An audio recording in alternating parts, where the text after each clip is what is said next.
casino. Went to the craps table, ran over it so sufficiently that they came over and they shut down the table. They said, "Hey, this table's closing. We're gonna move everybody over to this other one." And what was crazy is like they had 3 craps tables, all 3 of them were full, but I got there and like within 2 shooters I was up $7,800, and like I think they just freaked out and they were just like, "This table's closed." And then I went and I spoke to not just the pit boss, but the person that ran the floor, and I asked, well, like, "Hey, what's going on?" And they said, "Oh, it's a staffing issue." And I said, "Oh, okay, cool. Hey, do you mind coming with me for a second?" And so we walked over, back over to like where the pit games were at, the table games, and sure enough, they'd shut down like one of the craps tables. And it only takes it only takes 3 people to run a craps game, right? And we walk over and I show them these fucking 6 tables that are completely empty, playing these like worthless other games. And I go, "What about these people?" He's like, "Oh, they're not trained on how to play craps." I go, "Yeah, but the people that were here were trained. Why didn't you send a few of these knuckleheads home and keep the craps table going that was thriving?" He's like, "Well, we were able to squeeze everybody in." And it's like, if you look at the other 2, like there was people that left, and then every spot was like completely squeezed in. I was just like, "Dude, you guys are crazy." I go, if you're hurting so bad, I go, "You're a casino. You have a license to print money."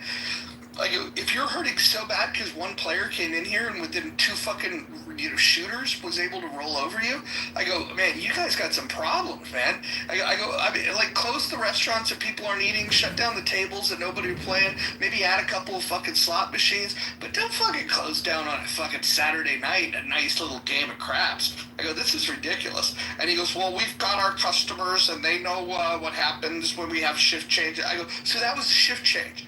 And then he's like, "Yeah." And then I go, "Oh, who else left?" And then he's all this conversation's over. I was like, "All right, fuck it." I went and got my car and got back on the fucking horn with you guys and argued about, had to listen to some fucking kid that's never been to the Middle East tell a stage full of people that lived in Israel how much he knew about the conflict. It was the weirdest fucking thing. Hakima, can you imagine if fucking you had a fucking room full of people where you guys were all from the local Chicago area, and then you had some young kid that came in that watched one YouTube video, read one book about Chicago, and then lectured to you about, I don't know, the crime in Chicago. Would you have a problem? 100%. Yeah, that's what it was. Fucking guy was a retard. By the end, I don't block people except for Edmund, but I ended up blocking this guy. He was so fucking annoying. He was crying. Anyway. He was crying. Was he crying? Yes. You caught that, right? Didn't you? No, I didn't. You had just came in right after. Oh man, Roger, you would have. That was the topping on the cake on that one. He literally was crying. What was he crying about? Adams, you were there, right? Yeah, Adams was there. So I didn't know any between the tears and everything that he was doing. I couldn't figure out what the hell he was bitching about. Something about being unsafe, that he didn't have a bunker. Actually, you came in for that because you're the one that offered him a bunker to build a bunker, right? Oh yeah, I posted the link. Atlas Shelters. Yeah. They make beautiful bunker. Yeah, that was the first time I've ever heard whatever that. Oh no, you're talking about the guy Ross. I'm sorry. That guy was a troll. This other guy was Josh. Yeah. This is Josh that was going off. That was like, I mean, here's the weird thing. Josh is really good at like fucking like pulling up Wikipedia or fucking, like ChatGPT, and like if you start getting into a topic, he'll go back in 19 blah blah blah, and it's like, dude, let's have a fucking conversation, because you go one layer beyond whatever he fucking said, and then his thumbs don't type that fast, so then he's fucking dead and he can't talk about it. It's just so fucking hilarious. I mean, look, I'm gonna be fucking very candid about this. There might be a half a dozen people on this app that are super well versed in what's going on in Israel and the history of Israel. I mean, there's a lot of Jewish people on here. There's a lot of people that have lived in Israel, but there's maybe a half a dozen that are like scholarly about it, right? And if you have real conversation, they'll admit this to you, right? They'll admit it to you. And this fucking little twerp from fucking Ohio that drives a truck that read one book and watched a fucking video. He had to keep prefacing everything by, "Do you know who Benny Morris is?" He's got like a room full of fucking like Israelis and Jews, saying, "Do you know who Benny Morris is?" And then he'll go and he'll give you one Benny Morris quote, and then you start asking him like what else he might know about Benny Morris, and then he's done because his Wikipedia article. Yeah, he tried going the Noam Chomsky route as well. That didn't work. Yeah, I was there for that. The Josh guy, right? I was kind of away for a little bit. Yeah, that guy was, oh man. It is a little twerp. Here's the richest part. You guys are going to love this. He literally said that I'm a communist sympathizer. And with this commie sympathizing ways, I said, wait a minute, you come in here on this humanitarian mission saying that Israel and the U.S. are somehow doing something wrong, but do you know that in the last century 100 million people died because of communism? And then he's like, oh, those numbers are a little inflated. I go, okay, let's be the most charitable. In China, Mao in the first 4 years killed 50 million people. By the time he was done, it was up to about 65 million. Let me welcome some people up if they want to come up. I see my friend Ken Frankel up in the building. It's so good to see him. I've seen him yesterday for the first time since I've been back. Really cool to see him. But anyhow, this little twerp was trying to tell the room that the CCP has been a net benefit to the people of China. And I go, well, what about the 65 million people killed, the 50 million that were killed in the first 4 years? And he literally said, well, if you look at the population and percentage-wise, it's still a net benefit. It was like, okay, now you're dead to me. I can't take you serious. So it's fucking crazy. Let me get David Katz up here. Ken, what's going on? Can you make some sense of all this stuff? I don't. Well, I looked at the title of the room, and obviously, whatever you're just talking about, it's not the title of the room. So I have no comment on right now anything to do with China because I don't know really what context you're talking about it. I'm just talking about an uninformed guy that came in here from Ohio. He was a young kid that drives a truck, and he watched a YouTube video with Benny Morris, and he's read one book, forget the title of it, and it didn't sell very well. I remember looking that up. And that was his experience on the state of Israel and the conflict with Hamas and with Iran. And he came in here and lectured an entire room of people that was made up of Jews and diaspora Jews, as well as people that lived in Israel or formerly lived in Israel. It was one of the weirdest. I mean, Ken, you're probably the best at this, of calling people out that, hey, why are we letting this person talk? This person doesn't know anything about. This was the worst offense of its kind ever in history. But because it was like almost comical, we allowed it to happen. And everybody just kind of took turns like shitting down this guy's neck. You would have blew a fucking gasket on the grounds of he knew nothing of what he was speaking. And then somehow you got to China on this thing. Is that because you were talking about China? Yeah. So the same kid that claimed to be an expert on Israel versus Hamas, Israel versus Iran, the history of the region. He can go back thousands of years. He understood the conflict.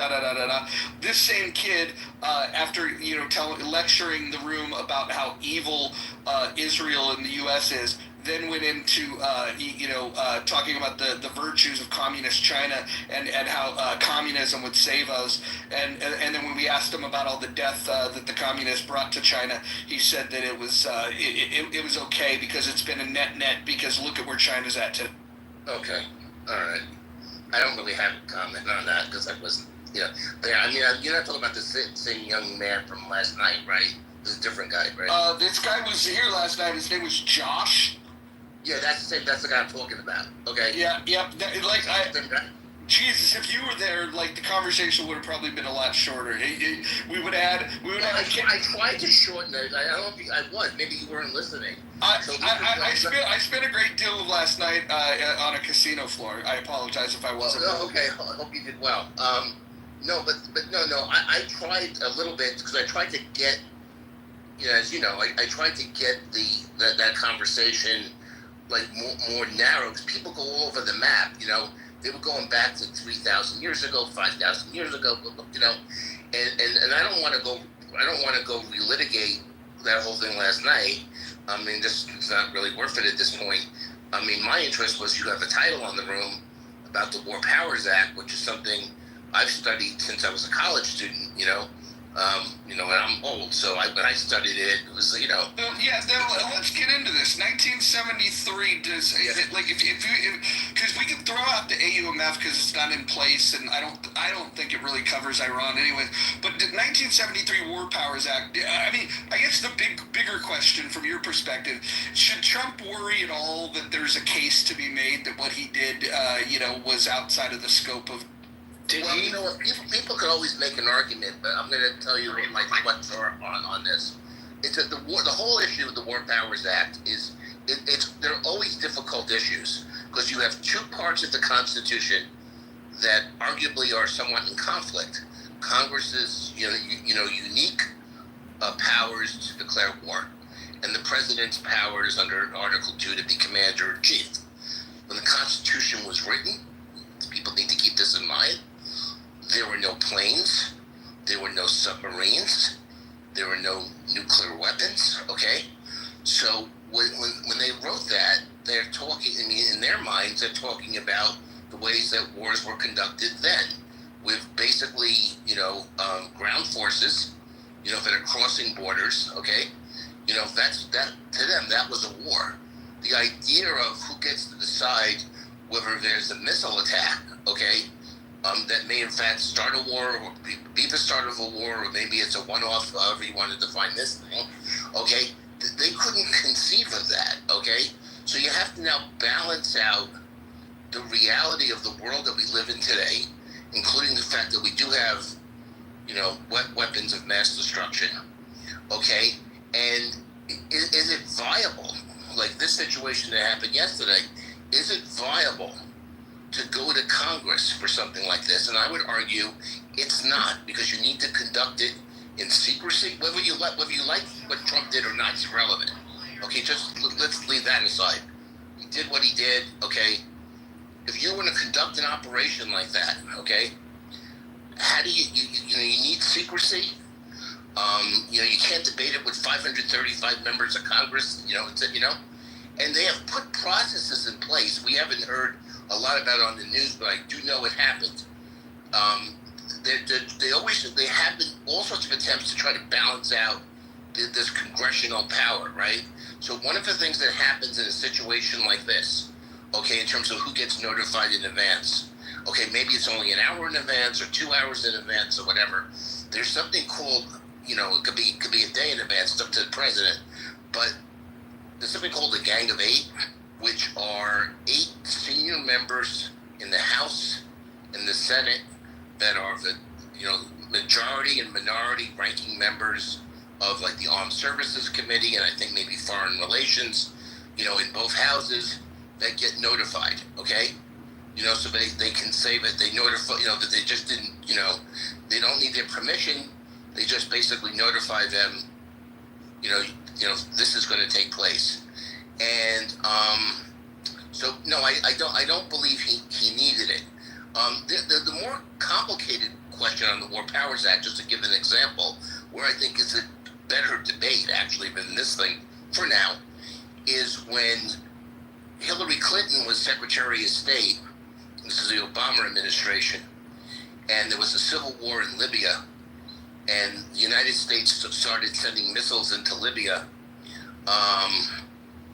And Tim Kaine, who was actually Hillary's running mate when she ran for president, okay? So, you would think generally ideologically aligned. Tim Kaine has been a big advocate of always trying to get the War Powers Act, and saying you need to go to Congress.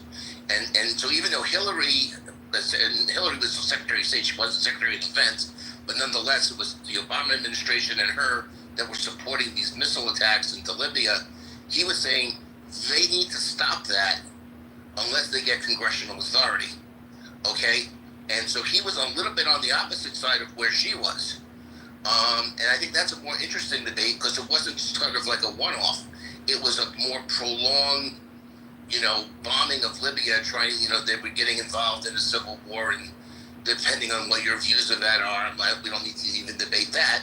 I think that's a much more interesting example of where maybe that comes into play. But if you read the language even of the War Powers Act, it still is based on troop movements.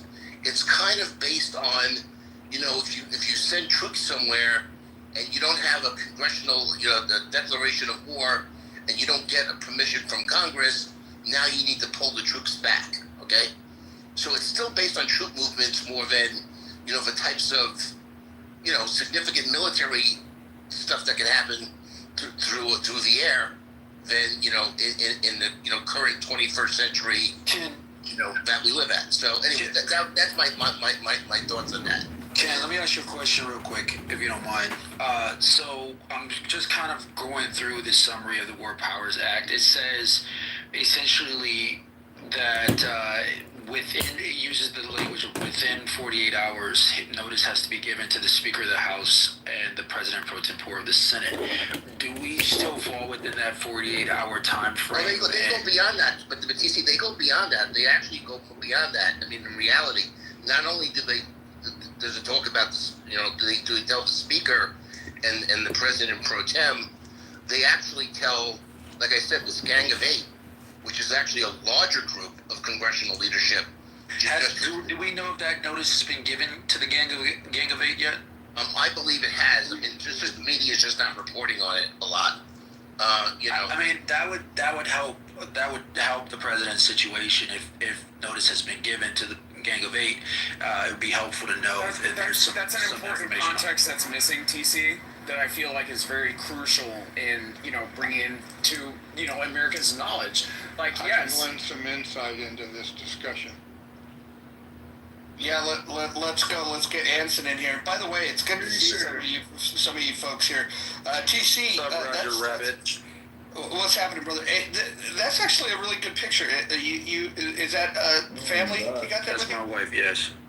Awesome, man. You look very happy, and so and I like to see the changes that I feel like I'm a softer, gentler person, and I feel like you've kind of changed some of your positions over time. And so, anyways, welcome. Yeah. But I want to get to Anson because Anson's got a lot of knowledge. For those of you that don't know Anson, let me go ahead and refollow him with my new account. Anson's got experience that most of us will never gain, and probably wouldn't have been able to handle anyways. Anson, go ahead. Gang of Eight is 8 members of Congress, the majority and minority leader of the Senate, that's 2, the same for the House, that's 4, and the ranking member and the ranking minority member of the House and Senate Intelligence Committees. That's a 2 each, total of 4. 4 plus 4 is 8. The Gang of Eight has been included in notification of the situation. The news report that I've been watching on Fox says that just before he authorized the attack, or probably when the planes were in the air en route, that Trump, quote, notified Congress. Now, I don't know what that means exactly, but the bottom line is that there was very little, if any, advice, much less consent, sought in the Congress by the Trump administration over the last several weeks, particularly the last 2 weeks when the question of using U.S. Bombing forces to take out the nuclear facilities. There was very little, if any, exchanges. I know that Senator Warner from Virginia, I believe he is the Democrat minority leader of the Senate Intelligence Committee.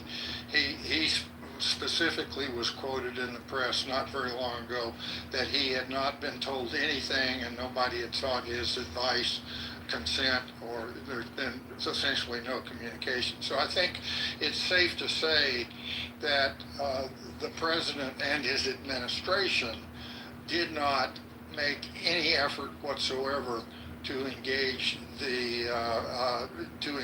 Congress seeking their opinion on things. As far as the decision to bomb, that's one thing. But for the last 2 weeks, there has been a lot of debate as to just how far along Iran was in actually having a weapon that they could put on a warhead or an airplane and deliver it to whatever target was in range. And we all know that Tulsi Gabbard basically said they were more than 3 years away, and Trump didn't like that. The Israelis were saying that they were days, if not weeks, if not days away from actually having a nuclear weapon. That is a subject that could have been, and in my opinion, should have been thoroughly aired, including holding hearings, all of which would have been very highly classified, but of course subject to leaks. But the understanding and the analysis of the intelligence that was available, that again was strictly within those discussions were strictly within the administration, I'm pretty sure, and that is something that those two intelligence committees should definitely, in my view, have gotten into from the very beginning of this, at least this discussion of the United States taking military action to bomb the nuclear facilities.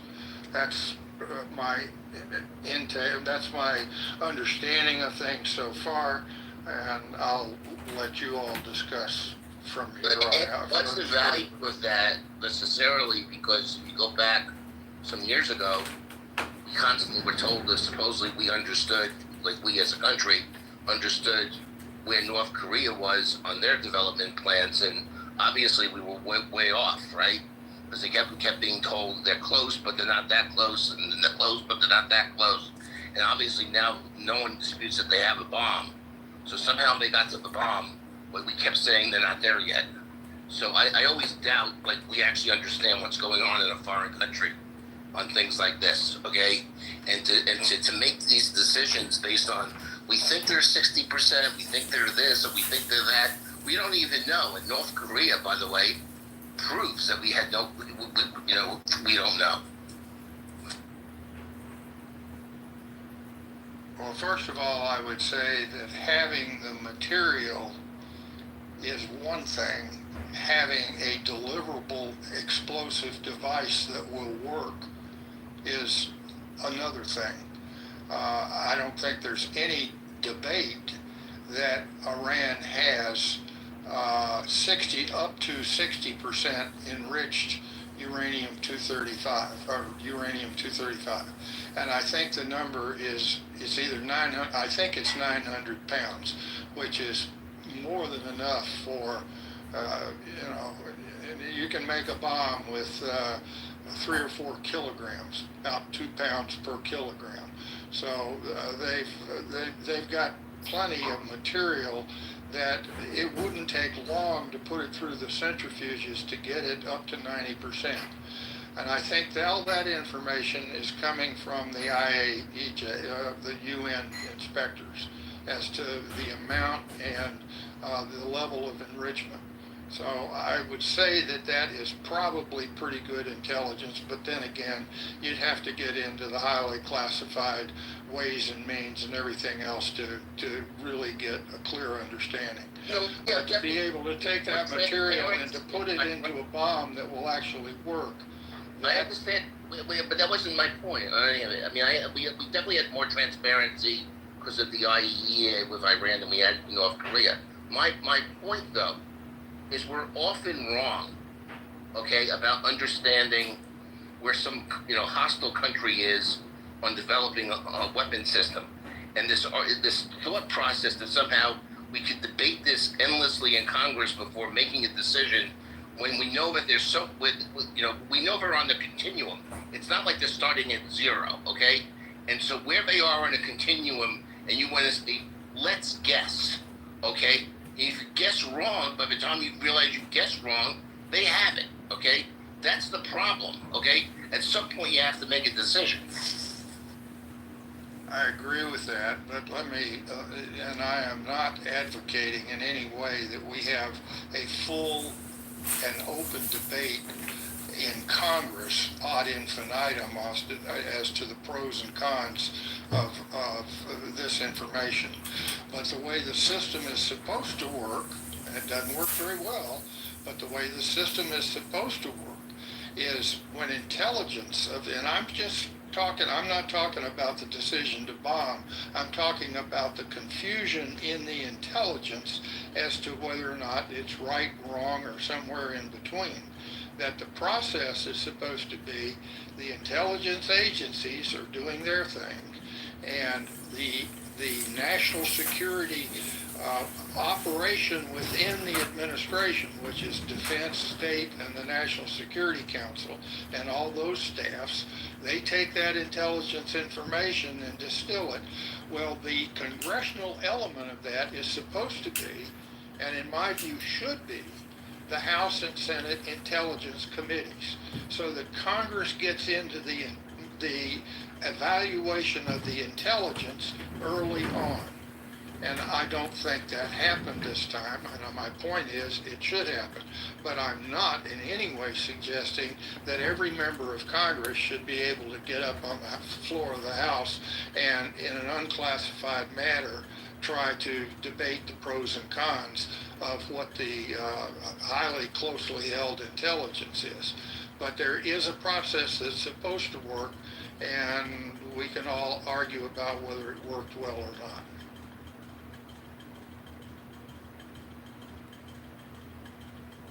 And that's it for now. What do you guys, if we had to suspect the next move offensively from the U.S., what's the next target that would... Boy, oh boy, I'm gonna let the rest of you talk about that. That you're asking, what's the next step towards the quagmire, Mojo? That's a big question. Well, we identified the 3 targets that were a must, and of those, there was one target in particular that everyone felt was the most critical. I'm just wondering what, in the level of importance, like what 4, 5, and 6 might look like. Clearly, we would know in terms of the U.S. government, as well as Israel. I'm curious if anybody here knows what those are. They additional nuclear sites? Are they places where missiles might be held? I'm just kind of curious what we think might be the next strike, because I don't think we're done. I think Trump. I would argue best speech he's ever given in his life, mainly because he kept it so damn brief. He basically said what had happened, and then he laid it out, the conditions that, hey, if they don't come to the table to discuss peace, we've got additional targets, God, and then he did the God bless for everybody. But I that was the best speech he's ever given. I'm just curious when he said that there's additional targets identified, what I think Can I tell you, Mojo, Israel please? has a very, very good understanding, and because they do, I'm sure we do as well because of sharing intelligence. But where do they store their ballistic missiles? They've got about 2,000 missiles. They did before they started this latest round. They've got about 2,000 ballistic missiles. Where are they blow them up? Where do they manufacture their ballistic missiles? Where do they do that? Blow them up. Same for drones. Where do they keep their drones? Where are the bases that they keep the drones? Drones are harder because you can build a drone in a garage, but like the Ukrainians are doing. But because that's the only way they have to actually strike in a meaningful way is through drones and ballistic missiles. They don't have, and if they tried to do a ground attack of some sort against U.S. forces in the Middle East, then with the control of the air that Israel has, they're not going to have much luck. And the first time they raise their head above ground, guess what? We now have 2 carrier battle groups that are in the area, and I'm sure their job is to make sure that there is no overt ground assault that's headed towards the American bases and American personnel around the Middle East. But striking those targets by the U.S. using carrier battle group power projection forces, which they're significant for sure, but that is, everybody says if you just bomb the nuclear facilities and stop at that point, that might be okay.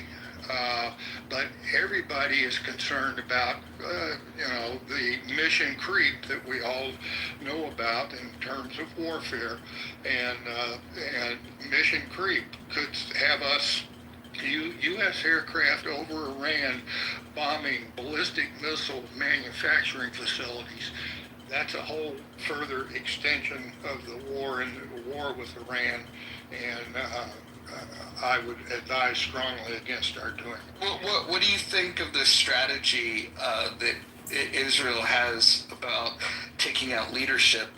They took out top commanders within the IRGC.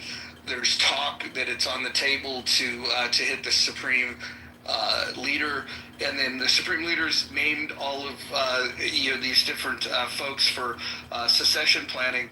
I would think that if we've learned anything about how Israel likes to conduct these things, is they want to take out people that are making these decisions and then cause the next generation to think twice. I would imagine that's going to continue to happen. I think that's better done by Israel than by us. I think they do. I don't think there's anybody in the world that does that better than. Yeah, but that's playing whack-a-mole. Let me just hypothesize. Let's say Iran has a bunch of sneaker cells that we don't know about in the United States, and tomorrow morning we wake up and the chairman of the Joint Chiefs, the director of the CIA, the director of National Intelligence, and the Secretary of Defense, all of their houses were blown up by Iranian terror groups. How long would it take for us to replace those people, and would that severely impact our ability to execute a war against Iran if they did something? Taking out the leadership is something that's neat on the headlines, but that doesn't do a whole lot to degrade the ability of Iran to continue to conduct warfare, because they'll just replace them. I just heard on the news today that the Ayatollah, of course, is in hiding right now, and probably the Israelis know exactly where it is, but that he has already named 3 successors in the event that he is assassinated. And I've also heard that his son is about 10 times worse than the Ayatollah, and he's the heir apparent if the Ayatollah is taken out. So we don't want to get into a whack-a-mole game with Iran thinking that that's going to bring the war to closure. It won't. Well, and another thing is, we know that that people that live here, they try to go down as martyrs and set themselves on fire and do those things. These people are not afraid to die. They don't care if they die. They don't care how they die. So what's to say that there's not going to be just, somebody in our own country that's just going to strap a bomb to themselves and just bomb a place? I mean, I wouldn't put it past them to do something like that. Yeah, there was an attack this morning in Michigan. I don't know whether it was related or what. It was at a church, outside of a Christian church. Wayne County, right? Yeah. Yeah, Wayne County, right? Hey, if they're strapping bombs on themselves and then killing other people, why do we call that a suicide bomber? Why don't we call those homicide bombers? Oh yeah, that's good. Yeah. Yeah. I mean, if you want to be a suicide bomber, if you want those 72 virgins, just go, like, strap it to yourself, stay in your fucking living room, and then just blow yourself up. If you go kill other people, you're not a suicide bomber, you're a homicide. Yeah. So. Roger, you know what? You understand the answer for that. I mean, I understand what you're saying because from law enforcement, they're trying to define, differentiate someone that's actually willing to kill themselves in the process rather than somebody who's trying to commit basically the same crime but preserve their own life so they can understand. There's a differential there, Correct, but I think the terminology helps to make certain people look like, is it, I gave my own life, and we put the emphasis on their life. I would just prefer to put the emphasis on the victim's life. I agree.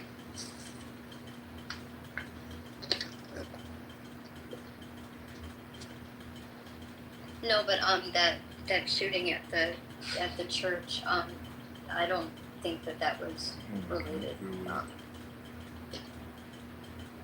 I mean, it could be. I don't know. That's kind of crazy, though. It was right south of Dearborn, just north of Detroit. Which is Elon Omar, right, or whatever the fuck her name. What? Where she resides? No, where she. It's not where she resides. It's her district, right? Her district. I don't think so. Yeah, her district. Yeah, but she doesn't. But her office is not there. Imagine that. How sad, though.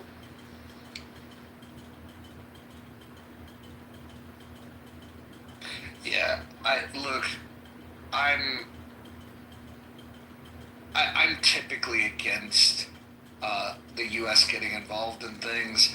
I'm typically against the president working unilaterally. I didn't like the AUMF. I'm not a real fan of a lot of these things. That being said, I do think that there are times when desperate times call for desperate measures, and I think the world is correct, the civilized world, when they say that a nuclear-armed Iran is a big fucking problem. And if we could prevent that, I think we should. And so, despite the fact that if this was any other nation in the world, if you would have said, oh, hey, we're going to Congo, I would have said, this doesn't sound like a good idea. But it's Iran. And surprise, surprise, the person that it's typically the least hawkish in these situations, it's fucking Iran. So if we've got them on the ropes, I think we should consider hitting them again. That's what happens when they're on the ropes. Is you don't let them off the ropes to get a breather. The other thing that I'm really hopeful for, I don't know if it's going to happen. Maybe those of you that are smarter than I am, more informed. What are the Iranian people going to do? Are they going to rise up? Are they going to seize the opportunity to say now is the fucking time? Because I don't believe that regime change is the responsibility of Israel or the United States. I think the stated goals of making sure that they are not nuclear armed, I think those are good goals. While I would like to see regime change, I think the responsibility of changing that regime should come from within. Yeah, I'd like to speak on that a little bit. This is just coming from some of the people I spoke with within Iran. For a couple things. A lot of the people of Iran don't have weapons. That's one thing. And a lot of people in Iran, they're actually very peaceful people. And they're not really the type of people that will want to even try that. So one thing that has been brought to my attention by a few people, the best thing we could do is stop making deals with the dictatorship for cheap oil prices. Us and a lot of other countries. That's the best thing we can do. That's according to just a few people, and I'm sure there's going to be a lot of mixes within individuals in Iran. And yeah, I think most of us would like for the people of Iran and for other countries a change in the dictatorship. But how can that be done? Because I don't think the U.S. should get involved. I mean, we have a horrible track record of forced regime changes. Look at Afghanistan right now. I mean, there's a whole. I mean, I believe, not just I believe, this is something I used to study. It's like when you try to force something like that, it's going to create more rebel groups, more extremist groups. And in one of my, was this a correct method about going to send those bombs? I don't know. I wouldn't recommend it. There's a couple ways. Some people are also saying they already moved the stuff and they already anticipated this was going to come. They moved the stuff like 3 days ago. Is that true? I don't know. That's just what people are saying. Could that be false? 100%. And also, is this going to provoke them more to actually say, you know what, we should actually build some shit ASAP? Time will tell to see how effective this is. Wait, so are you of the opinion that their position was like, hey, we should just kind of like tease them with the idea of wanting a bomb, but now that they've attacked us, now we should go forward with a weapons program? Is that what you? No, I don't know. They may have already had some. I cannot say for sure what the hell they had. Or their intentions. I had no way of knowing. But also, I don't also believe the Israel government and what they said either. So I don't trust Iran's government either, or dictatorship either. So I'm definitely not that viewpoint. I just don't know, and I think a lot of us don't know. There's a lot of speculation. So I was going to bring up something else. Can't remember what it is, and if I remember, I'll... Cool.